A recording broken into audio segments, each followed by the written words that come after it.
thank you so much समस्त को नमस्कार जय श्री जगन्नाथ रमेश भाई को ताका आशीर्वाद पाई मु ए फिल्म रे जड़ित हो पाइली निजको भाग्य मन करुची जो दिन सिनेमार ना मु शुणिली गंड भैरव से दिन मु जानी जे फिल्म टी हूँ आम ओडियार मौलिक कहानी आ वास्तव में सहीटा ही समस्त को एति रिक्वेस्ट करी एटी ऑल क्रू मेंबर जी आम फिल्म रे अच्छा जमीक लीड एक्टर एक्ट्रेस शिवानी हूँ देवाशीष भाई हूँ के भाई हूँ समस्ते अच्छा राइटर सहकारे प्रोड्यूसर आम समस्ते स्टेज उपर एकत्रित हो गोटे जिनस आम परिश्रम फल आपण मानक बड़ मीडिया भाई भौणी सामने रिक्वेस्ट करी समस्त को जे आपण द्वारा प्रसारण हो इवेंट जहाद्वारा कि लोक उत्साहित हेबे रथ यात्रा रे गंड भैरव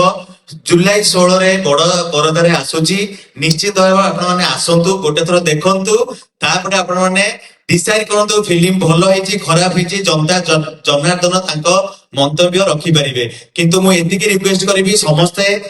गोटे ना गोटे थर आसी फिल्म टी देखंतु आम निज ओडिया कहानी गंड भैरव आमर माने पुरी रो श्री जगन्नाथकर जो बोझिया